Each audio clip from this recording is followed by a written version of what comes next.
यदि भक्त में ना होती तो भक्त भी भगवान बन गया होता। और भावनात्मक का ही सारा प्रचार है। भावाह विद्युते दुजाह, भाव से बढ़कर के कुछ नहीं है। मैं जिस जिले से आता हूँ, मेरे जिले का नाम है हरदोई, और यही हरदोई के रहने वाले थे भक्त प्रहलाद। ये हरदोई प्रहलाद की नगरी मानी जाती है। यहाँ हिरण्यकश्यप का कभी आतंक हुआ करता था। पहले हरदोई का नाम था हरिद्रोही। यहाँ भगवान के दुश्मन रहा करते थे, क्योंकि हिरण्यकश्यप का आतंक था। और हिरण्यकश्यप ने तपस्या करने के बाद में जब वरदान पाया कि न अंदर मरे न बाहर मरे न दाएं मरे न बाएं, ये सब मांगा, तो इसने सबसे पहला आतंक हरदोई वालों पर ही किया और ये बोल दिया कि कोई भी भगवान का नाम यानी राम का नाम यानी हरि का नाम नहीं लेगा। तो इसलिए आज भी अगर आप लोग चले जाइए पश्चिम दिशा में जहाँ हरदोई के लोग रहते हैं, मैं तो लखनऊ की तरफ रहता हूँ, तो वहाँ के लोगों में आज भी भाषा शैली का प्रभाव देखने को मिलता है। राम शब्द में रा आता है, लेकिन वहाँ के लोगों की भाषा शैली में रा शब्द का बड़ा ही कम इस्तेमाल होता है, क्योंकि ये हिरण्यकश्यप का दबाव था।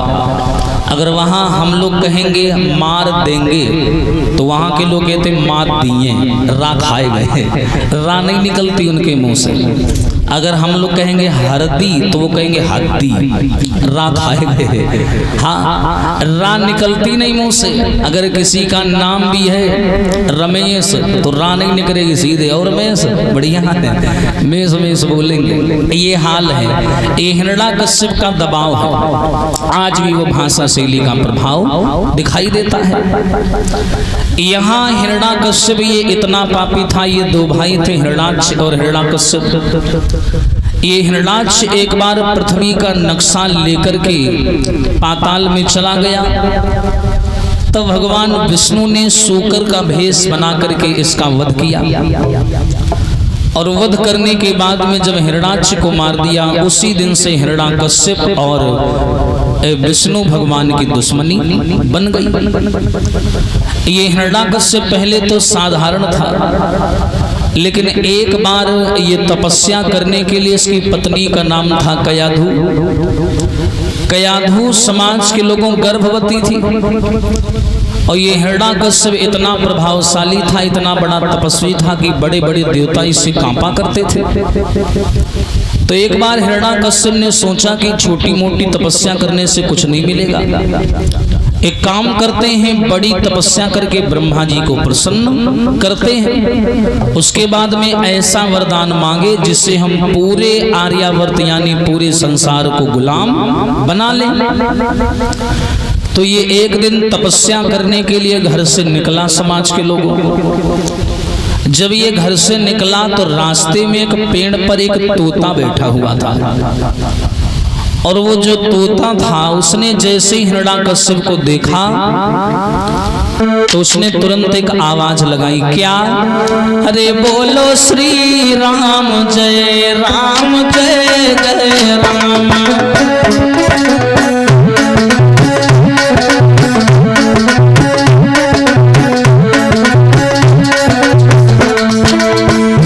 बोलो श्री राम जय राम जय जय राम।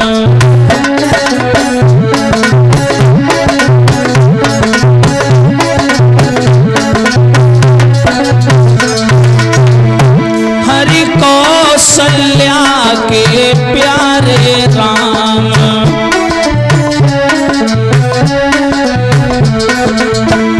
हरि कौशल्या के प्यारे राम।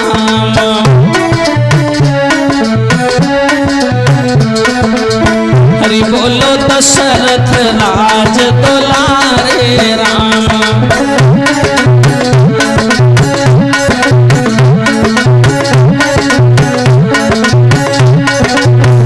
बोलो श्री राम जय राम जय जय राम।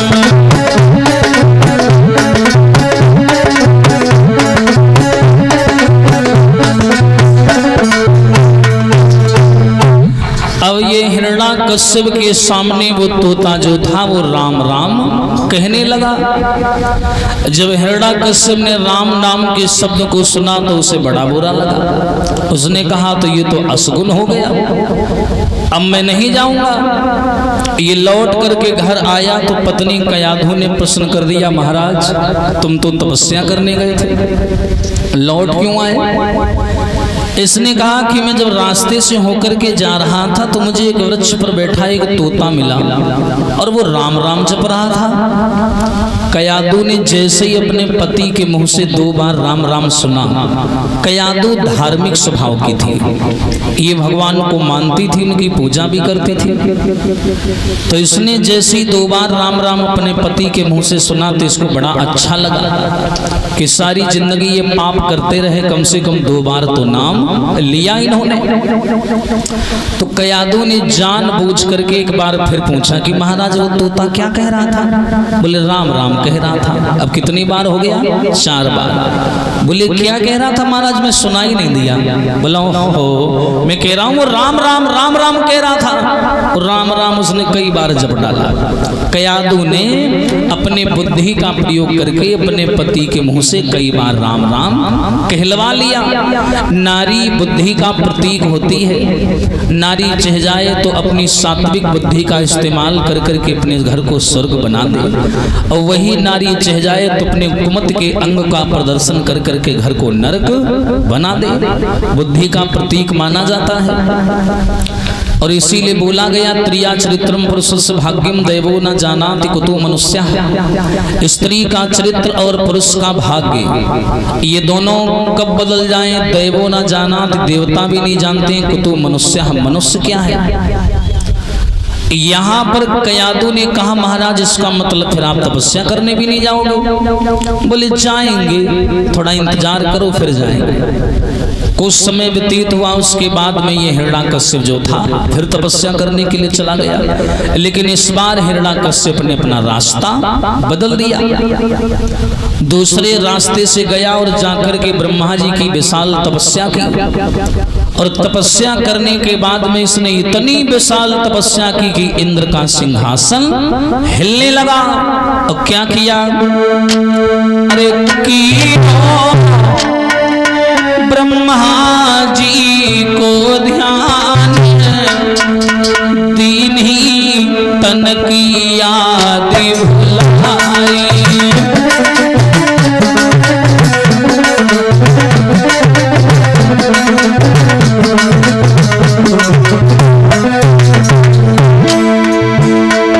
हरे कीनो ब्रह्मा जी को ध्यान, दीन ही तन की याद भुलाई।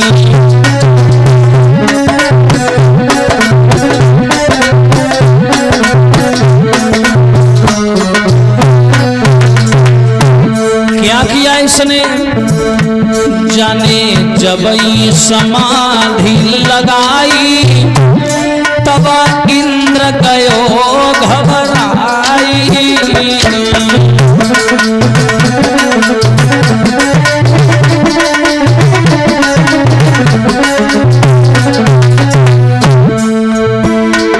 जाने जैसे ही समाधि लगाई, हाय इंद्र गयो घबराई।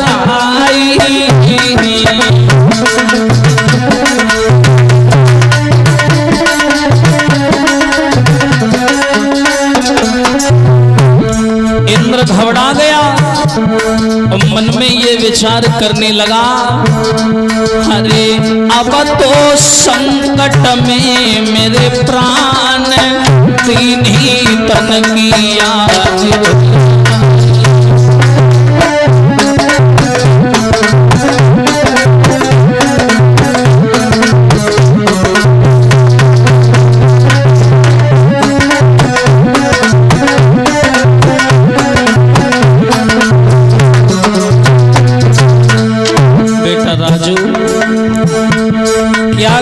हिरण्यकश्यप ने जब विशाल तपस्या की और वो तपस्या इतनी बढ़ गई, क्या हुआ? ब्रह्मा जी प्रकट भय आई, और रहे देखी मुस्कियाई।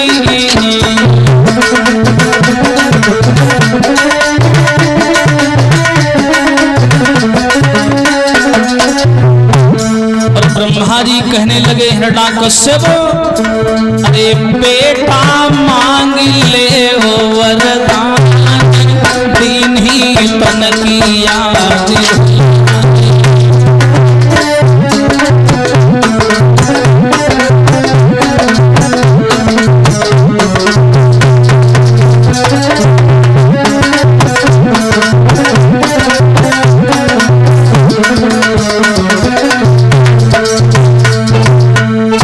इसने ब्रह्मा जी की तपस्या को करना प्रारंभ कर दिया और जैसे ही ब्रह्मा जी प्रसन्न हुए सामने आकर के प्रकट हो गए और बोले वरदान मांग लो। हिरण्यकश्यप सामने आकर के खड़ा हुआ, बोला महाराज हमें अगर वरदान देना चाहते हो तो एक काम कर दीजिए, हमें अमर कर दीजिए। ब्रह्मा जी ने मना कर दिया कि माफ करना, तुम मृत्यु लोक के रहने वाले हो और मृत्यु लोक में प्रकृति का नियम है कि यहाँ जो जन्म लेगा उसे एक ना एक दिन मरना पड़ेगा, ये यहाँ का नियम है, इसलिए हम तुम्हें अमरता का वरदान नहीं दे सकते हैं। अगर तुम चाहो वो दूसरा वरदान मांग सकते हो। हिरण्यकश्यप बड़ा चालाक था, चतुर था। उसने कहा अगर वरदान देना ही चाहते हो तो फिर एक काम करो, हमारा वरदान जो है उसकी लिस्ट थोड़ा लंबी है, समय है आपके पास? बोले हाँ बताओ। किराने की दुकान बंद करके आया, मांगो।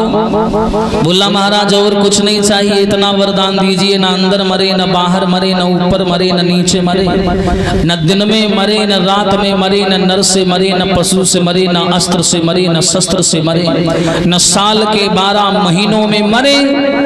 और जैसे इतना वरदान मांगो, ब्रह्मा जी कहने लगे तू है बड़ा चतुर। हाँ, अमरता का वरदान नहीं मिला फिर भी उससे मिलता जुलता वरदान मांग लिया। भगवान जानते हैं कि ये वरदान तो इसने मांगा है लेकिन इसमें कमी ये छोड़ रहा है, वही कमी इसके विनाश का कारण बनेगी। ब्रह्मा जी ने उस कमी को उजागर नहीं किया, नहीं तो ये उस कमी को भी पूरा करवा लेता। ब्रह्मा जी ने कहा जाओ ऐसा ही होगा। अब तो जैसे ही ब्रह्मा जी ने वरदान दिया, इंद्र के हाथ पांव कांपने लगे। बोले अब तो ये मानो अमर ही हो गया, अब ये हम देवताओं को छोड़ेगा नहीं। देवताओं की और दैत्यों की पुरानी दुश्मनी चली आ रही है। तो इसने क्या किया, इंद्र वहां से चला और एरच यानी जो झांसी प्रांत में पड़ता है और वहां से होते हुए ये आया हरद्रोही में। और वहां आकर के इसने क्या किया, हिरण्यकश्यप की पत्नी कयादु जो कि गर्भवती थी उसका हरण कर लिया। और हरण करने के बाद में एक जंगल में हिरण्यकश्यप की पत्नी को ले गया इंद्र। इंद्र ये जान गया था कि हिरण्यकश्यप जब इतना बड़ा पापी है, कयादु के गर्भ में जो बालक पल्ला है, सोचो वो कितना बड़ा पापी होगा। भाई बेटा कहीं ना कहीं बाप पे तो पड़ ही जाता है। तो उसने सोचा कहीं ऐसा ना हो जब बाप इतना बड़ा अधर्मी है तो ये भी बड़ा अधर्मी होगा। एक को तो हम लोग बर्दाश्त नहीं कर पा रहे हैं, दो कैसे बर्दाश्त करेंगे। उसने सोचा कि लाओ हम कयादु को मार दें तो ना रहेगा बांस और ना बजेगी बांसुरी। इसने जैसी कयादु को मारना चाहा तो ब्रह्मा पुत्र देवर्षि नारद सामने आकर के खड़े हो गए। बोले पागल हो, ये क्या कर रहे हो? बोले महाराज ये कयादु है, इसे मार रहे हैं। बोले क्यों मार रहे हो? बोले ये हिरण्यकश्यप की पत्नी है और हिरण्यकश्यप बड़ा पापी है और इसके गर्भ में हिरण्यकश्यप का बालक पल रहा है। आगे चल कर के वो बालक जन्म लेगा। विचार करिए नारद जी, जब इसका पिता इतना बड़ा दुराचारी है तो आने वाली संतान कितनी बड़ी दुराचारी होगी, इसीलिए हम इसे मार रहे हैं। नारद जी कहने लगे तुम्हें मर्द कहने में भी शर्म आ रही है, मर्द की परिभाषा भी जानते हो क्या होती है? बोले क्या होती है? बोले सुन मेरी बात कि मर्द उसी को कहते हैं और जो अपनी बात पे डट जाए, वो छोटी मोटी बात न करे, दुश्मन का भूखा बन जाए।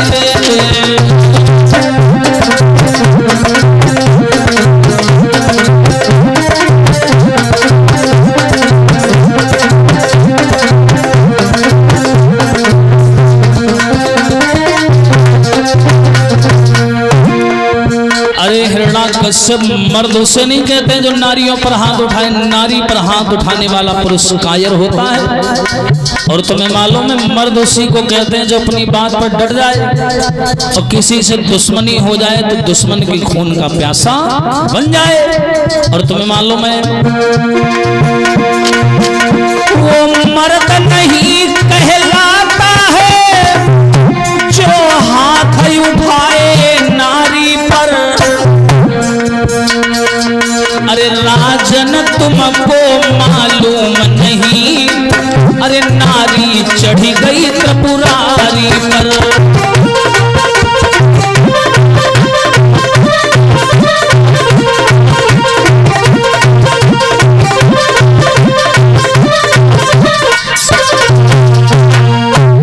अरे देवराज इंद्र, तुम्हें ये मालूम नहीं है वो मर्द नहीं कहलाता है जो हाथ उठाए नारी पर, और तुमको ये मालूम नहीं कि नारी चढ़ गई त्रिपुरारी पर। अभी नारी के अस्तित्व को तुम जानते नहीं हो। अगर उस बेचारी अबला ने तुम्हें श्राप दे दिया तो जीवन भर भोगते रह जाओगे, इसलिए अबला नारी को पाकर के उसे सता रहे हो। इंद्र बोला कि महाराज हमें एक बात नहीं समझ में आ रही है, तुम धर्म के पक्ष में हो कि अधर्म के पक्ष में हो।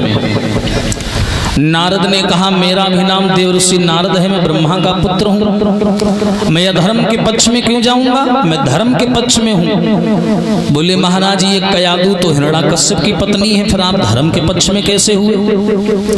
बोले ये दिमाग लगाओ, इस कयादू के गर्भ में जो बालक पल्ला है ना, जिसे तुम राक्षस समझ रहे हो बेटा, वो राक्षस नहीं है। बोले कौन है। बोले इसके गर्भ से जो बालक पैदा होगा वो बड़ा प्रतापी होगा और भगवान का बड़ा भक्त होगा, भगवान की लीलाओं को सुनने वाला होगा, भगवान का भजन करने वाला होगा, भगवान का गुणगान करने वाला होगा। और इसके गर्भ से जो बालक जन्मेगा वो अपने पिता का मान घटाएगा और भगवान का मान बढ़ाएगा। जब इतना बोला तो इंद्र को यकीन हुआ। इंद्र कयादू को छोड़ करके चला गया। नारद बाबा कयादू को लेकर के अपने आश्रम में आए। गर्भवती थी कयादू, और आश्रम में आकर के नारद बाबा कयादू को ज्ञान कराने लगे और सुंदर सुंदर शास्त्रों की शिक्षा देने लगे, ताकि गर्भ में पल रहे बालक के ऊपर सुंदर प्रभाव पड़े। सुंदर सुंदर प्रवचन बोलते हैं, श्लोकों का उच्चारण करते हैं, सामाजिक संस्कारों का वाचन करते हैं, ताकि गर्भ में पल रहे बालक पर उच्च कोटि के संस्कार पड़े। यहाँ जब ये हिरण्यकश्यप तपस्या करके वरदान प्राप्त करके घर लौट करके आया, इसने जब अपने राज्य में कयादू को नहीं पाया तो इसने पूछ लिया कि ये बताओ कयादू कहाँ है। तो नौकरों ने बताया कि महाराज कयादू का हरण देवराज इंद्र ने किया है। अब तो भैया उसका खून खोल गया, अब तो वरदान पा चुका था, अब काहे को दबता। उसने सीधे अकेले जाकर के भैया स्वर्ग पर चढ़ाई कर दी और देवराज इंद्र को परास्त कर दिया। और परास्त करने के बाद में इंद्र को गुलाम बना लिया। तब इंद्र ने कहा कि महाराज कयादू नारद जी के पास में है। तब ये हिरण्यकश्यप नारद जी के पास आया और नारद का धन्यवाद किया। लेकिन जिस दिन हिरण्यकश्यप का आगमन हुआ उसी दिन नारद जी के आश्रम में कयादू ने एक पुत्र को जन्म दिया।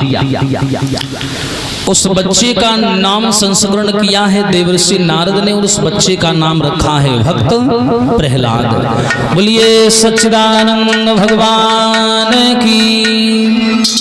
नाम रखा है प्रहलाद। और प्रहलाद नाम रखने के बाद में नारद ने उसकी पत्नी को और उसके बच्चे को हिरण्यकश्यप के हाथ में दे दिया।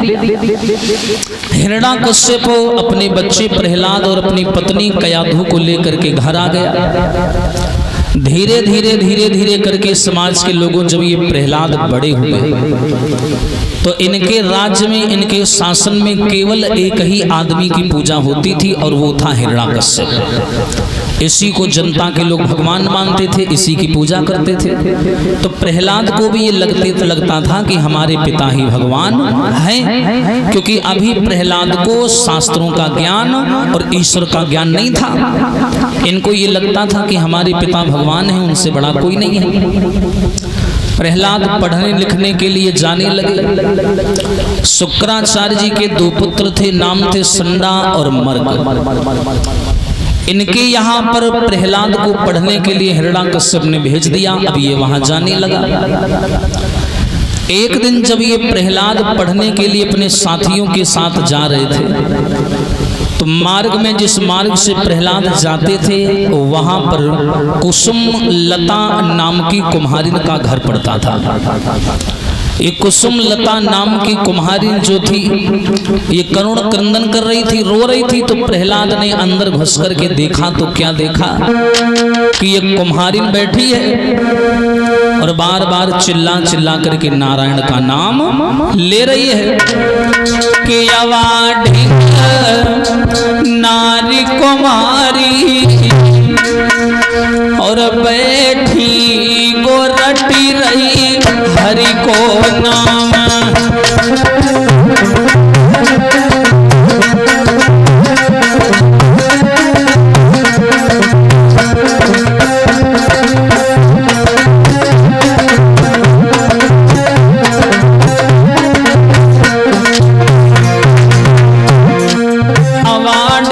नारी कुमारी और बैठी वो रटी रही हरि को नाम।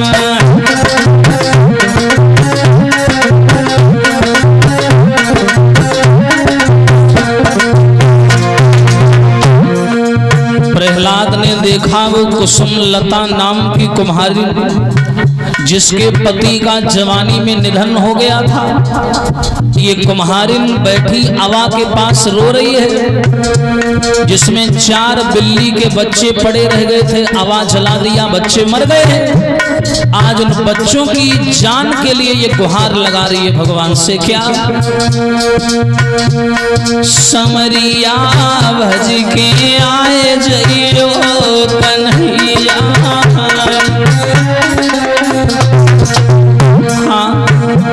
प्राण बच्चन के बचाए जइयो प्राण।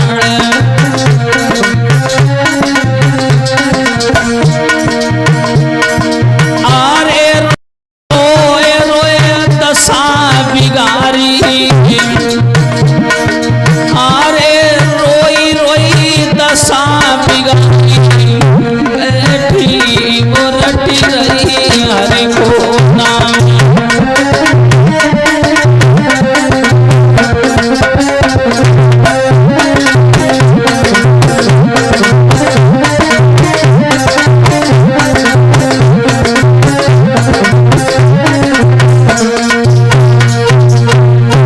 ये भगवान का नाम ले रही थी।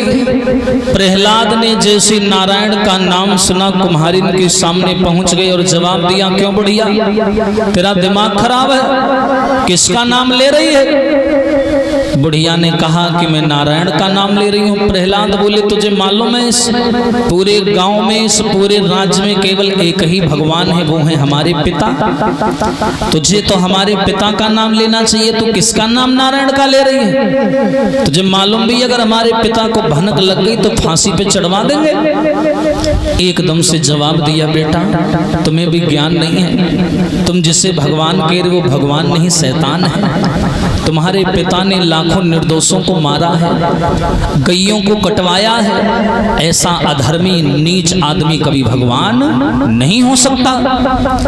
जिसने दीन दुखियों को सताया हो, कमजोरों को रुलाया हो, तुम ऐसे दुष्ट को भगवान कह रहे हो? अरे भगवान तो वो होता है जो सबको समान भाव से देखता है, सबके सुख और दुखों में शामिल रहता है, तुम इसे भगवान कह रहे हो? एकदम से प्रहलाद बोले, तुम किस भगवान की बात कर रही हो? तुम्हें क्या लगता है कि तुम्हारा नारायण हमारे पिता से बढ़कर है? जी हाँ। अच्छा, तुम्हारे नारायण में इतनी ताकत है कि तुम्हारे मरे हुए बिल्ली के बच्चों को जिंदा कर देगा? बोले बिल्कुल कर देगा। बोले तुम्हें पूरा विश्वास है? बोले पूरा विश्वास है। बोले सच में? बोले सच में। प्रहलाद ने कहा तब तो हमारे अंदर भी उत्कंठा जाग रही है, हम भी देखना चाहते हैं कि तुम्हारे नारायण में कितनी ताकत है। चलो हम आज तुम्हें रात भर का समय दे रहे हैं तुम्हारे, और हम सवेरे जब पढ़ने के लिए यहाँ से निकलेंगे तो तुम्हारे घर में आएंगे। मैं रात भर का समय दे रहा हूँ, अगर ये सवेरे बिल्ली के बच्चे जिंदा ना मिले तो याद रखना फांसी का फंदा तैयार है तुम्हारे लिए। कुम्हारी ने कहा मैं तुम्हें वचन देती हूँ, मुझे अपने नारायण पर, मुझे अपने राम पर पूर्ण विश्वास है कि वो हमारी पुकार को व्यर्थ जाने नहीं देगा। तुम कल आना, अगर बिल्ली के बच्चे जिंदा मिल जाएं तो बधाई देकर चले जाना, और ना मिले तो फांसी पे लटका देना। इतना बोल करके प्रहलाद तो चले गए। अब ये कुम्हारी ने समाज के लोगों भगवान की मूर्ति को छाती से लगा लिया और रो रो करके कहने लगी विधाता अब मेरी लाज की मुझे चिंता नहीं है, अब चिंता हमें तुम्हारी लाज की है। अगर आपने इन बिल्ली के बच्चों को जिंदा नहीं किया तो हमारा तो कुछ नहीं बिगड़ेगा, लेकिन आपका सम्मान मिट जाएगा और आपके नाम के ऊपर से लोगों का विश्वास उठ जाएगा, इसलिए आप रक्षा करिए। इतना बोल करके कुम्हारी रोने लगी और भगवान को बुलाने लगी। मेरी यशोवन भीगे सारी, अरे अब आई जाओ पिपन बिहारी। मेरी यशोवन भीगे सारी,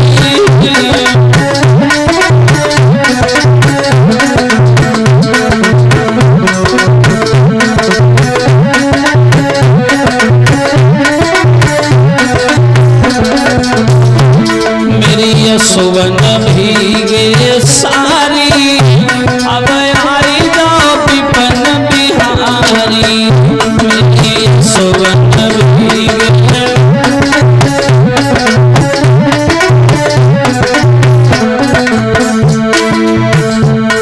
ये कुम्हारिन भगवान का नाम लेने लगी। बोली याद रखना है नारायण, आज मुझे अपनी भक्ति की परीक्षा नहीं दे रही है, ये ना सोचना कि आज हमारे भक्ति की परीक्षा है। हे नारायण, आज तुम्हारे नाम की परीक्षा है। अगर आपने बच्चों को जीवन दान नहीं दिया तो आपका नाम संसार से मिट जाएगा, लोगों का विश्वास आपके ऊपर से उठ जाएगा। और कुम्हारी रो रो करके भगवान को बुलाने लगी और कहा बोली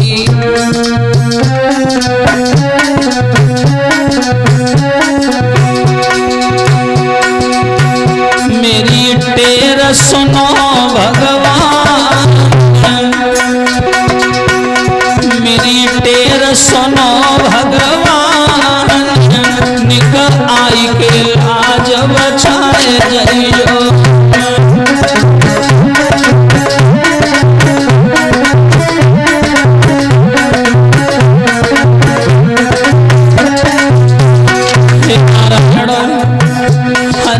सारी रात मैंने टेर लगाई, सारी रात मैंने,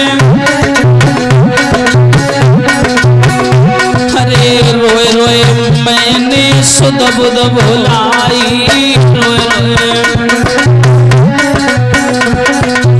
हाँ मेरे निकर जाए कहूँ प्राण, हो प्राण निकर आई के लाज बचाए जियो।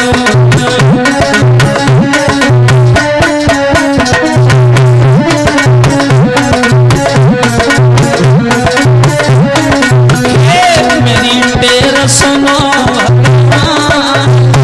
भगवान, मेरी आए के लाज बचाए जियो।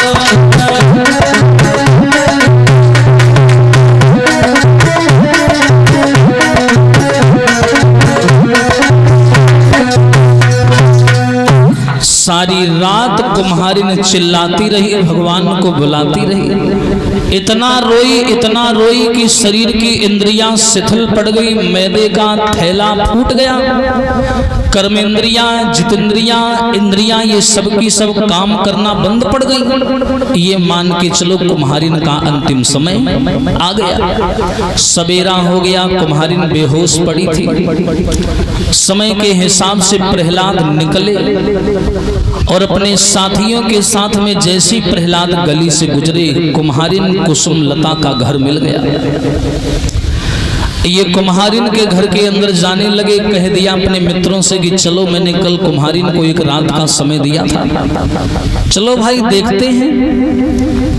अब जैसे ही कुम्हारिन के पास में प्रहलाद आए हैं और जैसे ही आकर के देखा कुम्हारिन तो बेहोश पड़ी है, तो कुम्हारिन को जगाया प्रहलाद ने। कहा क्यों री बुढ़िया, लगता है तू आराम से सो रही है, तुझे हमारी बात की कोई परवाह ही नहीं है। कहाँ है तेरा नारायण, दिखाना अपने नारायण की ताकत। कुम्हारिन जान गई सवेरा हो गया, उस बेचारी को मालूम ही नहीं पड़ा कि कब सूर्य निकल आएगा। कुम्हारी ने कहा हाँ हाँ बिल्कुल मैं अभी आँख खोलती हूँ। आगे बढ़कर के कुम्हारी ने जैसे भगवान का नाम लिया, नाम लेने से पहले एक बार और कुम्हारी ने कहा हे नाथ मेरी लाज तुम्हारे हाथ में है, अगर आज आपने मेरी लाज नहीं बचाई तो कोई भी भक्त तुम्हारा नाम नहीं लेगा। इतना बोल करके कुम्हारी ने समाज के लोगों जैसे ही आवाज को हटाया तो आज उसमें से बिल्ली के बच्चे कहाँ कहाँ की आवाज करते हुए निकल आए। बोलिए सच्चिदानंद भगवान की। जैसे ही आवा के बाहर बिल्ली के बच्चे निकले तो प्रहलाद के रोंगटे खड़े हो गए, और जैसे ही रोंगटे खड़े हुए प्रहलाद का मुंह खुला का खुला रह गया और इनके मुंह से निकला कि मैया मुझे क्षमा कर देना। एकदम प्रहलाद ने बुढ़िया के हाथ को पकड़ लिया और बूढ़ी कुम्हारी ने कहा बेटा एक बात याद रखना, संसार में ब्रह्म से बढ़कर के कोई ताकत नहीं है, भगवान से बढ़कर कोई शक्ति नहीं है। इंसान तो एक कठपुतली मात्र है, एक झटके में भगवान उसे मिट्टी में मिला सकता है, अतः पता भी नहीं चलता है मनुष्य का। इसलिए बेटा कितने भी बड़े बन जाओ लेकिन इतना याद रखना उससे बड़े कभी नहीं बन पाओगे। इतना बोल करके कुम्हारिन की आंखें बंद हो गई और उसके प्राण निकल गए। कुम्हारिन का तो देहांत हो गया लेकिन प्रहलाद टूट करके बिखर गए अंदर ही अंदर, और विचार करने लगे और रोने लगे हैं कुम्हारिन की लाश पर। बोले मैया ये क्या किया तूने, अधफर में छोड़कर चली गई, आधा ब्रह्म का ज्ञान करा दिया, संपूर्ण ज्ञान कराने के पहले ही तू चली गई। रोने लगे प्रहलाद मैया मैया कहकर, अरे मैया मेरी तू कहाँ गई मैया, बचपन मेरा रोता है भगवान भी सोता है, मैया मेरी जननी मेरी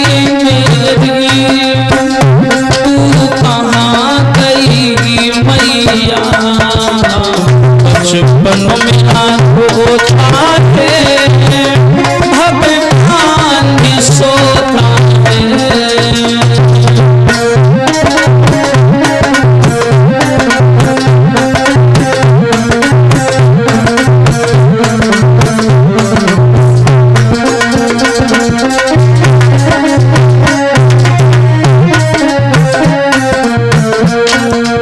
प्रहलाद रोने लगे, बोले मैया मैं जीवन भर अपने आप को माफ नहीं कर पाऊंगा।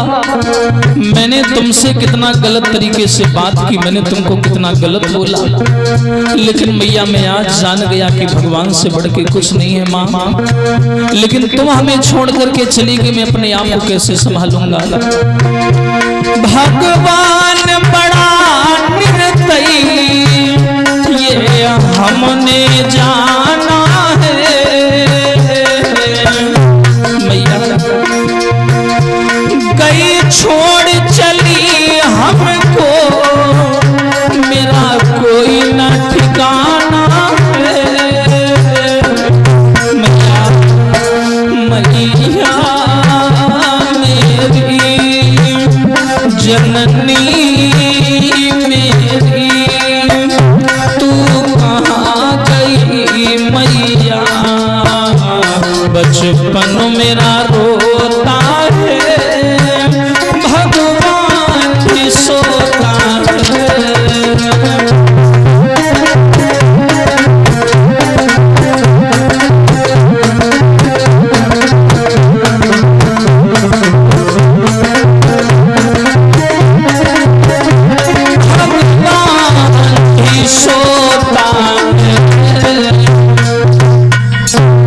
प्रहलाद फूट फूट करके रोने लगे, बोले मैया अब मैं अपने आप को कैसे संभालूंगा, अब मुझे जो पछतावा हो रहा है उस पछतावे को मैं कैसे शांत करूंगा माँ। प्रहलाद ने अपने मित्रों से कहा भैया एक काम करो, जल्दी से चले जाओ और जाकर के शासन से 2-4 नौकर बुला लाओ। नौकरों को बुला करके लाए और इन्होंने कुम्हारिन को उठाया और उठा करके यमुना किनारे ले जाकर के कुम्हारिन का अंतिम संस्कार किया। अंतिम संस्कार करने के बाद में समाज के लोगों प्रहलाद वहां से लौट तो आए, पाठशाला में पहुंच गए, लेकिन वहीं से प्रहलाद के जीवन में एक बहुत बड़ा बदलाव हो गया। कौन सा बदलाव हो गया? चढ़ा वही प्रहलाद पर अचल राम का रंग, पढ़ने लिखने आदि का बदल गया सब ढंग। यहीं से प्रहलाद के ऊपर राम की भक्ति का नशा चढ़ गया और राम की भक्ति का अचल रंग चढ़ गया। अब प्रहलाद की बोली भाषा का, पढ़ने लिखने का, चलने फिरने का, बोलने चालने का सारा तरीका बदल गया। यही प्रहलाद जो कभी अपने पिता की जय जयकार किया करते थे, आज वही प्रहलाद राम राम जपने लगे। और वहां से चढ़ करके पाठशाला में आए, गुरु संडा और मर्क मिल गए। संडा और मर्क ने कहा प्रहलाद आज तुम थोड़ा लेट हो गए हो, लेकिन वो राजा का लड़का था, क्या कह सकते थे। प्रहलाद ने कहा हाँ थोड़ा कार्य में फंस गए थे, बताइए। जवाब दिया कि तुम राजा के पुत्र हो, आज हम लोग किसी कार्य की वजह से बाहर जा रहे हैं बेटा, एक काम करो तुम सबसे बड़े हो यहाँ शासन में, तो हमारी जगह आज तुम गुरु बन जाओ और इस पाठशाला के जितने भी विद्यार्थी हैं सबको कोई ना कोई काम दे देना और हम आएंगे तो काम चेक करेंगे। बोले जाओ। संडा और मर्क चले गए। जब ये संडा और मर्क चले गए समाज के लोगों, तो प्रहलाद ने सभी विद्यार्थियों के सामने कुर्सी पर बैठ करके कहा क्यों भैया क्या पढ़ोगे तुम लोग? एक लड़का बोला क्या पढ़ेंगे, वही पढ़ेंगे का कौआ का खरगोश, वही पढ़ते आए हैं वही पढ़ेंगे। बोले नहीं, ये पढ़ाई पुरानी हो गई, आज हम तुम्हें नई पढ़ाई पढ़ाएंगे। बोले क्या? बोले सुनो, अरे का खा गा घा छोड़ के प्यारे और जपो राम को नाम। सुन रहे हो ना सब लोग? अरे का खा गा घा छोड़ के प्यारे और लिखो राम को नाम, अंत समय में आवे गो यही काम।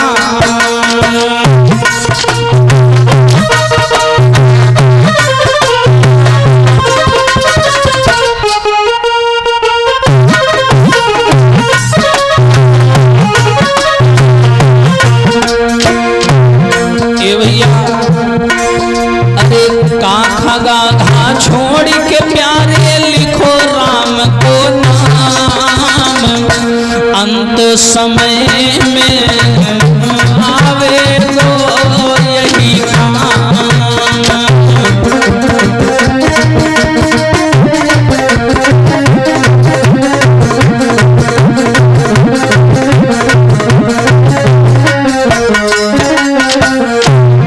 ए भैया, अरे बड़े भाग्य मानुष तन हमने पाया है,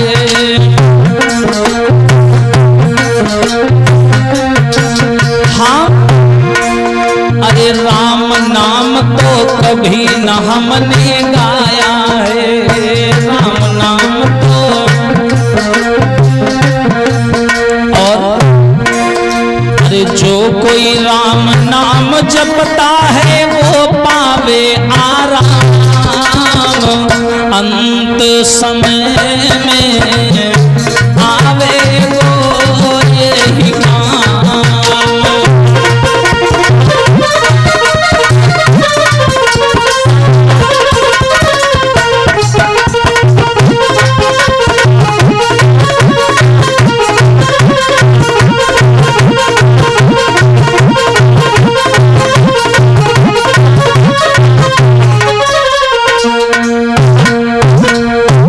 जवाब दिया है पाठशाला के विद्यार्थियों, कोई भी काखा गाघा ये सब नहीं पढ़ेगा, सब लोग राम नाम की पढ़ाई पढ़ो और सब लोग अपने अपने पार्टी में राम नाम लिखो। एक लड़का कहने लगे तुम्हारी बुद्धि खराब है, ये राम नाम की पढ़ाई पढ़ा रहे हो, हमें मरवाना चाहते हो?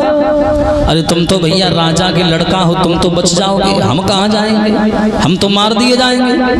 प्रहलाद कहने लगे तुम परेशान ना हो, जिसका नाम लिख रहे हो वही हमारी रक्षा करेगा, घबराओ नहीं, सब लोग राम का नाम लिखो। प्रहलाद जिद्दी आदमी, सबते राम नाम लिखवाए दो। और जैसे संजा के समय गुरुजी संडा और मर्क आए, बोले प्रहलाद, बोले हाँ गुरुजी आओ, जो मैंने तुमसे कहा था वो काम किया, बच्चों को कोई काम दिया? बोले हाँ काम दिया, नहीं काम हो भी गया। अच्छा चलो तुम बैठो। प्रहलाद को बैठा दिया, गुरुजी बोले काम करो, जो जो प्रहलाद ने काम दिया सब लोग लाइन से आओ और चेक कराओ। एक विद्यार्थी उठ करके गया, अपनी पार्टी जैसी संडा मर्ग को दी, उसमें लिखा था राम राम राम राम शुरू से लेके आखिरी तक। अब संडा और मर्ग एकदम चौंक गए, बोले ये सब क्या लिखा है? एक लड़का कांपने लगा, बोले हम क्या करें, जो प्रहलाद ने कही सो हमने लिख दी। प्रहलाद ने ये बात कही? हाँ प्रहलाद इधर आओ, बताओ गुरुजी ये राम राम की पढ़ाई तुमको किसने बताई?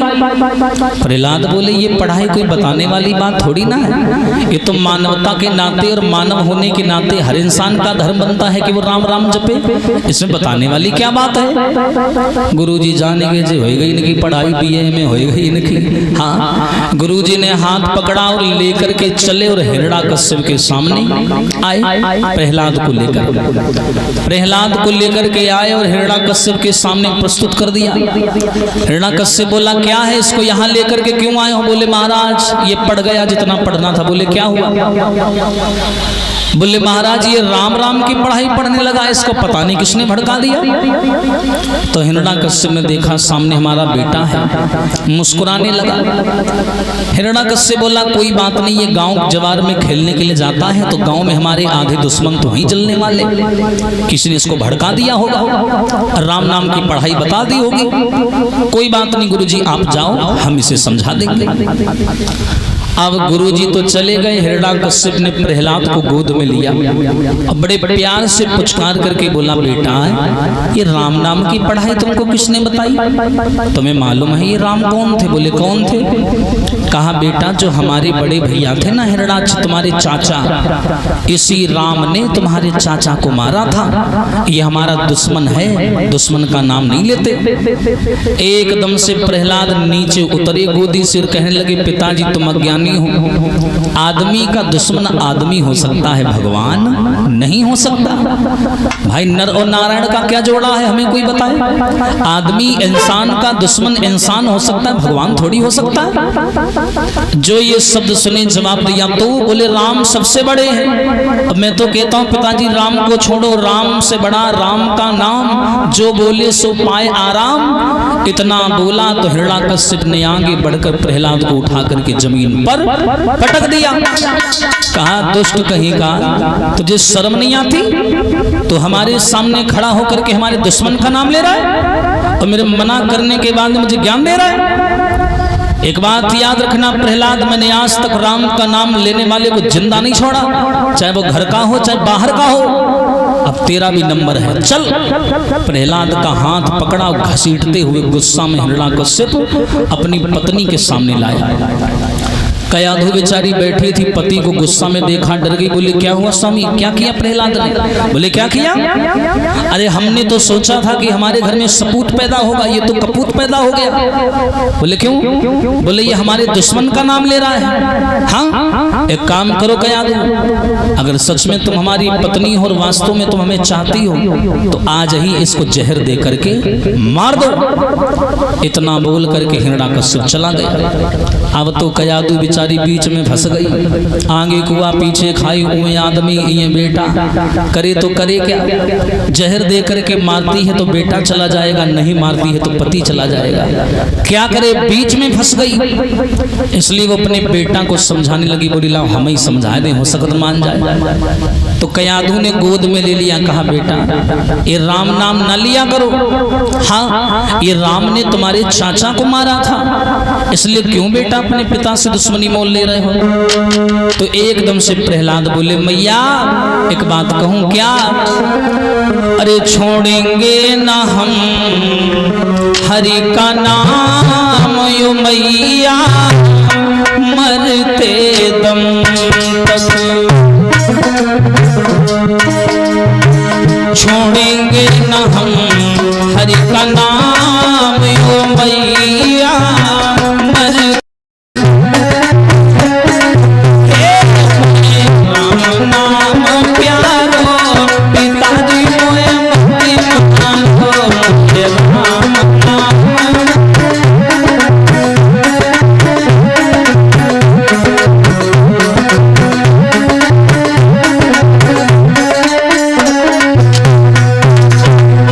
कहा पिताजी चाहे प्राण ले लो, मुझे जान से मार भी डालोगे ना, फिर भी मेरी आत्मा राम राम कहने से पीछे नहीं हटेगी। इतना बोला तो हिरण्यकश्यप वहां से प्रहलाद का हाथ पकड़ करके निकला और निकल करके ये संयोग नगरिया के पास में पहुंचा। प्रहलाद को रास्ते में बहुत यातना दी, लात घूंसों से मारता हुआ लेकर के चला। तो रास्ते में समाज के लोगों इसी प्रहलाद की बुआ और हिरण्यकश्यप की बहन सहिका, हुंडिका कहीं कहीं नाम आता है, सहिका मिल गई। सहिका ने जैसे हिरण्यकश्यप को देखा तो पूछ दिया, भैया कहाँ जा रहे हो, बड़ा गुस्से में हो और इसको क्यों मार रहे हो? हिरण्यकश्यप ने जवाब दिया, बहन मैंने तो सोचा था मेरे घर में सपूत पैदा होगा, लेकिन ये कपूत पैदा हो गया, इसने कलंक लगा दिया मेरे जीवन में। बोले क्यों? बोले मैंने इसको कई बार मैंने रोका है कि तुम नारायण का नाम ना लो, लेकिन ये पापी राम नाम लेकर के मुझे चिढ़ाता है, मुझे परेशान करता है। मैंने इसको मरवाने के लिए अनेकानेक प्रयास किए, लेकिन ये विफल हो गए सारे प्रयास, ये नहीं मरा। सहिका ने कहा एक काम करो भैया, ये बच्चा है आपका पुत्र है, कोई भी अपने बच्चे को मार करके धूप में नहीं डालता। एक काम करिए, आप अपने बेटा को हमारे हवाले कर दीजिए, हम समझा देंगे और नहीं समझेगा तो फिर आगे सोचेंगे। हिरण्यकश्यप बोला सोचने की जरूरत नहीं है, अगर तुम कह रही हो तो ले जाओ, हम मना नहीं करेंगे, समझे तो समझा देना, माने तो मान जाए और ना माने तो उसको मौत की घाट उतार देना। इतना बोल करके हिरण्यकश्यप चला आया।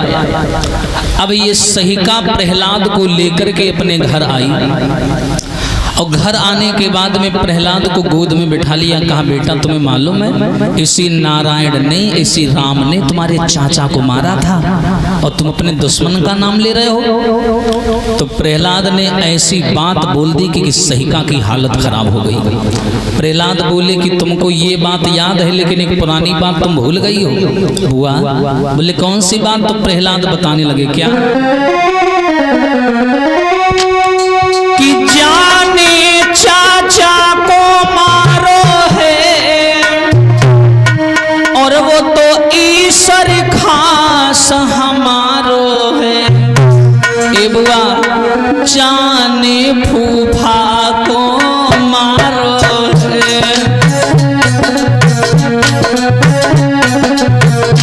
जाने फूफा को मारो है, वो तो भैया सगो तुम्हारो है।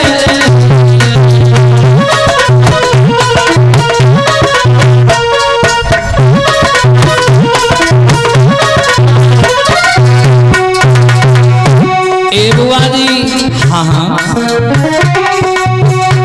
जाने चाचा को मारो है, वो तो मालिक खास हमारो है। बुआ जाने फूफा को मारो है। सुनियो, हाँ हाँ इधर हमारी ओर देखो। जाने फूफा को मारो है, वो तो भैया सगो तुम्हारो है।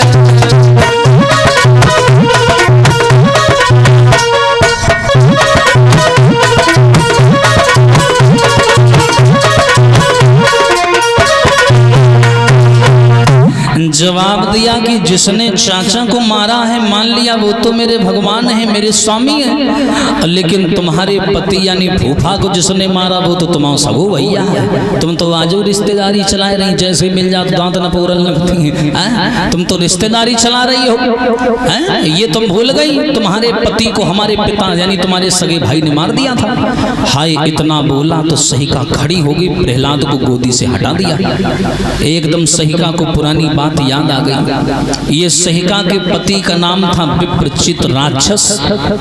ये सहिका का जब विवाह हुआ था समाज के लोगों, सहिका को पुरानी बात याद आ गई कि हमारे पति को मेरे भैया ने मारा था। ये उस समय की बात है समाज के लोगों, जब हिरण्याकश्यप ने वरदान नहीं पाया था और हिरण्याकश्यप ने चारों ओर ये घटना यानी घोषणा करवा दी थी कि हम अपनी बहन की शादी उसी से करेंगे जो हमें युद्ध में हरा देगा। तो ये सूचना जब विप्रचित नाम के राक्षस को मालूम पड़ी तो वो सेना लेकर के हिरण्याकश्यप से युद्ध करने के लिए चला आया और बाद में उसने हिरण्याकश्यप से लड़ाई लड़ी और लड़ने के बाद में उस लड़ाई में विप्रचित नाम का दैत्य जीत गया, हिरण्याकश्यप हार गया। और उस हार की वजह से इसने अपनी बहन की शादी विप्रचित के साथ में कर दी। और करने के बाद में जब ये चले गए दोनों लोग, लेकिन हिरण्याकश्यप मन ही मन दुश्मनी बनाकर बैठ गया कि भले ही मैं हार गया हूं लेकिन मेरी बड़ी बदनामी हुई है। जब इसने वरदान पा लिया कि मैं ना नीचे मरूं ना ऊपर मरूं, जब ये वरदान पा लिया तो इसने रात में धोखे से जाकर के अपने बहनों को मार दिया था। उसी दिन को याद करके सहिका के अंदर का खून खोल गया। उसने कहा कि प्रहलाद सही कह रहा है, मेरे सगे भैया ने मेरे पति को मार दिया था, आज मौका मिला है, इस प्रहलाद को मार करके मैं अपनी पति की मौत का बदला ले लूंगी। और उसने झूठा जाल बिछा दिया और जाल बिछाने के बाद में नौकरों को बुलाया, कहा एक काम करो। बोले क्या? बोले लकड़ियां इकट्ठा करो, चिता बनाओ। चिता बना करके तैयार की गई। जब समाज के लोगों चिता बन करके तैयार हुई तो ये सहिका जो थी इसके पास में था एक शीतला नाम का चीर यानी दुपट्टा। इस चीर की ये खासियत थी, अगर इसको ओढ़ करके जो कोई बैठ जाएगा उसके ऊपर आग या पानी या किसी भी चीज के प्रहार का असर नहीं होगा। ये चीर सहिका को मिला कहां से? जब ये सहिका अपने पति विप्रचित के साथ में शादी करके लौट रही थी, ससुराल जा रही थी, तो रास्ते में ये शीतला माँ का मंदिर मिला, सुंदर सा तीर्थ था। तो डोली में बैठ करके जा रही थी, जैसे मंदिर को देखा तो सहिका ने कहा कि स्वामी आप थोड़ी देर रुक जाओ, आज मैं सुहागन बनी हूँ तो एक काम करती हूँ जाकर के माता शीतला का आशीर्वाद ले आऊं, तब तक आप नीचे रुको। ये चढ़कर के ऊपर सहिका गई और शीतला माँ के मंदिर में जाकर के माँ की पूजा करने लगी। और कैसे करने लगी बताया, दोनों हाथ जोड़ करके बोली है माँ, विनती मेरी स्वीकार करो अम्बे मैया, अम्बे माँ, दुर्गे माँ, मेरी माँ शेरा वाली, तू भर दे झोली खाली, मेरी माँ शेरा वाली। हाँ विनती मेरी मैया, विनती मेरी, हाँ विनती मेरी स्वीकार करो अम्बे मैया, अम्बे माँ, दुर्गे माँ, मेरी माँ शेरा वाली, तू भर दे झोली खाली, मेरी माँ शेरा वाली।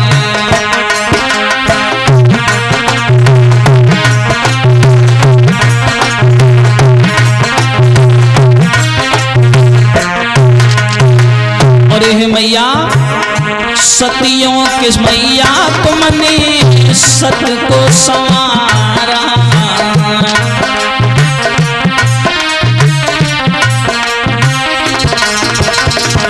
सतियों के मैया तुमने सत को संवारा।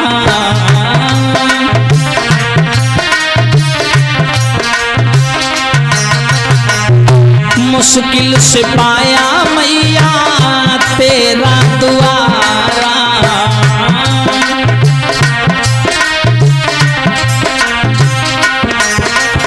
मैया मंगिया मेरी, मैया मंगिया मेरी, हाँ मंगिया मेरी मैया संभालना,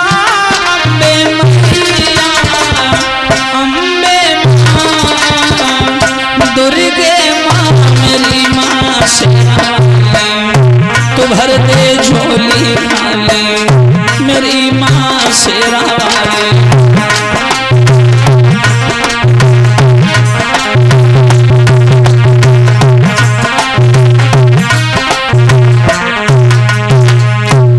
जैसे ही सहिका ने माँ शीतला की पूजा करी, मैया से कह दिया कि मैया मुझे सदा सुहागन बने रहने का वरदान आशीर्वाद दे दो। जब इसने पूजा की है तो शीतला मैया प्रकट हो गई और उन्होंने सारी बात बता दी। कहा बिटिया हम तुम्हें सदा सुहागन बने रहने का आशीर्वाद नहीं दे सकते। सहिका बोली क्यों नहीं दे सकते?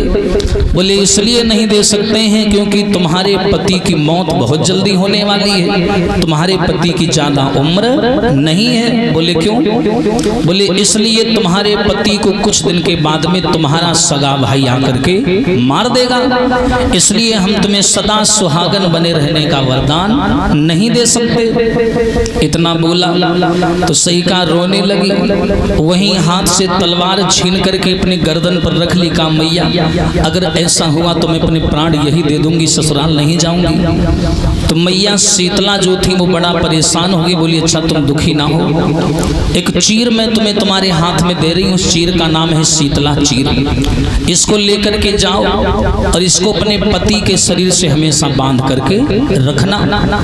जब तक ये तुम्हारे पति के शरीर में रहेगा तब तक उसके ऊपर कोई भी आंच नहीं आएगी। लेकिन समाज के लोगों उस रात को ये चीर उतार करके सो रहा था, तभी हिरण्यकश्यप ने आकर के इसे मार दिया। यही चीर इसके पास में था, यही चीर सहिका ने ओढ़ लिया। ओढ़ने के बाद में नौकरों से कहा है कि चिता बनाओ। चिता बन करके तैयार हुई, अब वहीं पर आ जाइए। जब चिता बन करके तैयार हुई, प्रहलाद को लेकर के सहिका आज उस चिता के ऊपर बैठ गई। नौकरों को आवाज लगाई है कि चलो इसमें आग लगा दो। नौकरों ने आग लगाई। जैसे ही भैया आग लगाई, आग धू धू करके जलने लगी और प्रहलाद गोद में बैठ गए और राम राम जपने लगे। लेकिन भगवान की लीला बड़ी अलग। जब प्रहलाद राम राम जपने लगे, आग जलने लगी बड़ी तेजी से। उसी समय क्या हुआ भगवान की लीला भैया। अरे 22 समय के बीच लला आंधी आए गई भारी।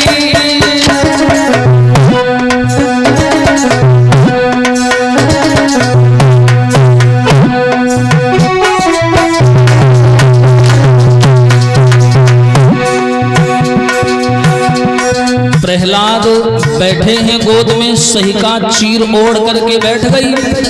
आंधी आ गई। अरे ओ नहार बलवान प्रभु तेरी लीला है न्यारी। ओ नहार बलवान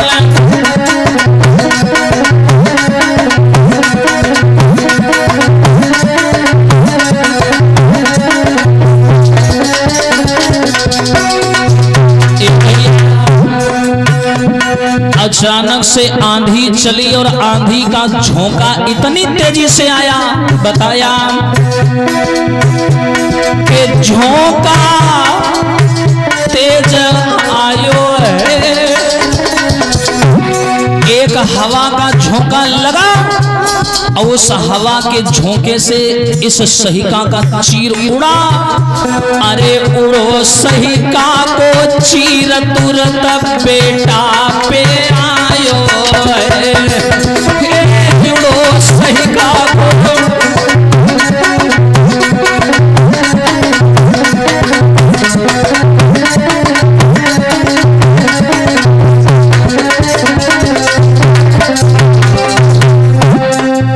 अब तो एक हवा का झोंका आया, आने के बाद में वो चीर उड़ा और उड़ने के बाद में प्रहलाद के ऊपर गिर गया।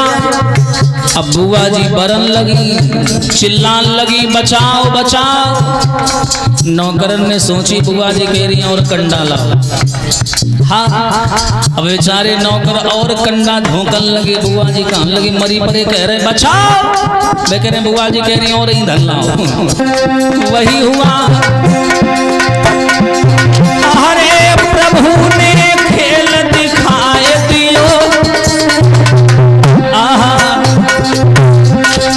वो पति राखन हार नारायण भगत बचाए लियो।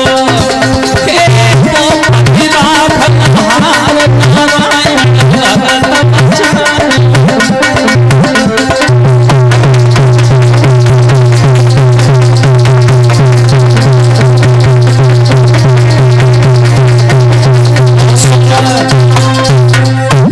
आज वो चीर उड़ा, उड़ने के बाद में प्रहलाद के ऊपर गिरा और जैसे प्रहलाद के ऊपर गिरा, प्रहलाद तो बढ़िया बैठ के राम राम राम राम जपते रहे और बुआ जी बरन लगी। और अंत में ऐसा हुआ कि बुआ जी जल करके राख हो गई और जैसे ही आग बुझी तो प्रहलाद जैसे के तैसे उसी में चीर ओढ़े बैठे और राम का नाम जप रहे। बोलिए सच्चिदानंद भगवान की। आज एक बार फिर भगवान ने अपने प्रहलाद की रक्षा करी। नौकरों ने जाकर के हिरण्याकश्यप को पूरी बात बताई। बोले महाराज कब कैसे हो गया पता ही नहीं चला, जबकि आग इतनी जोर जली कि हमने इतना ईंधन इकट्ठा करके रखा था, वो सारा का सारा ईंधन हमने आग में झोंक दिया, लेकिन प्रहलाद के ऊपर आंच नहीं आई। प्रमाण ये मिला जिस समय प्रहलाद बच गए तो उस समय देवताओं ने क्या किया, ऊपर से आसमान से फूलों की वर्षा करी। लेकिन जो राक्षसी स्वभाव के थे, जो दैत्य लोगों के संप्रदाय के थे, वो प्रहलाद के ऊपर ईंटा पत्थर और कीचड़ फेंक फेंक करके मारने लगे। प्रमाण मिलता है कि यहीं से होली का त्योहार चला। आज भी देखो भैया, जो देवताओं की बुद्धि के होते हैं ये आज भी अमीर गुलाल और शांति से होली खेलते हैं, लेकिन जितने ये राक्षसी स्वभाव के होते, जब पी पी दारू पूरे गांव की नरिया साफ कर देते। हाँ, पूरे गांव की। हाँ, ऐसे भी होते हैं वास्तव में। यही हुआ, प्रहलाद वहां से चले और चलने के बाद में अपने पिता के सामने आए और वही चीर ओढ़े और पिता के सामने पहुंच करके बड़ी मीठी आवाज में बोले पिताजी राम राम। और जैसे राम राम कई उमार तनतनाएगा माने गई क्यों रहे, ये फिर जिंदा बच गया। बोले महाराज जो ना मरे, जो हमें तुम्हें मारे ही के मरे, इतने उपाय कर डाले ये मर ही नहीं रहा। अब बताओ, अब तो कुछ बचा नहीं, अब तुम्हारे पास में कोई रास्ता हो तो बताओ। हिरण्याकश्यप बोला एक काम करो, ये राम राम ज्यादा जपता है ना, आज हम इसके राम की परीक्षा लेंगे। क्या करेंगे, बोले अभी बताएंगे। आइए एक ताली बजा करके सभी लोग भगवान का संकीर्तन बोले और जिसे झूमना है वो झूम जाए। बड़ी देर से कीर्तन भी नहीं बोला, बोलेंगे सभी लोग मिलकर के बड़े भाव से। बिछुड़े भगवान मिले कैसे, बिछुड़े नंदलाल मिले कैसे।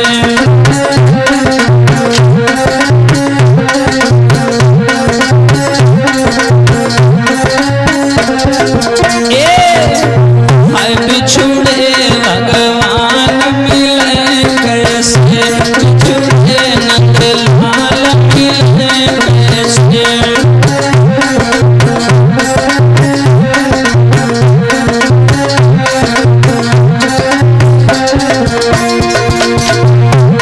बजा के बोले सभी लोग, हमें लगत जो गांव के लोग ताली बजे में बुरी मान जा।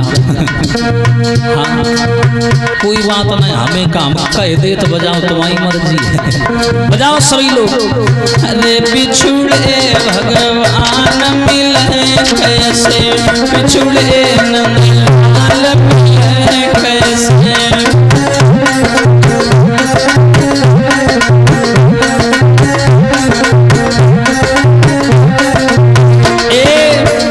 कपड़ा जो फटे दर्जी से सिले, कपड़ा जो फटे, हरी कपड़ा जो फटे दर्जी से सिले, कपड़ा जो फटे, और हरी हृदय जो फटे तो सिले कैसे, बिछुड़े नंदलाल मिले कैसे।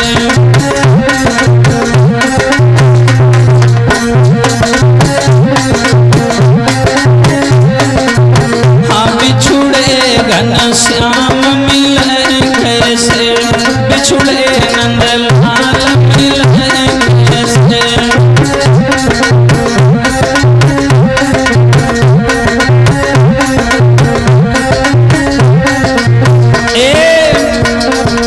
अरे छापर जो गिरे बल्ली से सरे, छापर जो गिरे,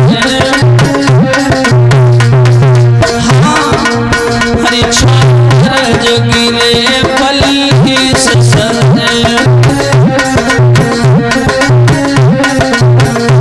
और हरी अंबर जो गिरे तो सरे कैसे, बिछुड़े भगवान मिले कैसे।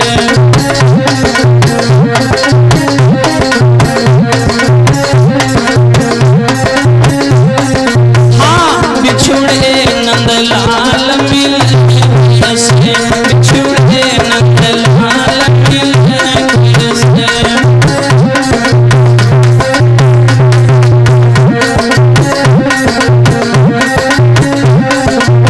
झूम जाओ सभी लोग ताली बजा करके, क्या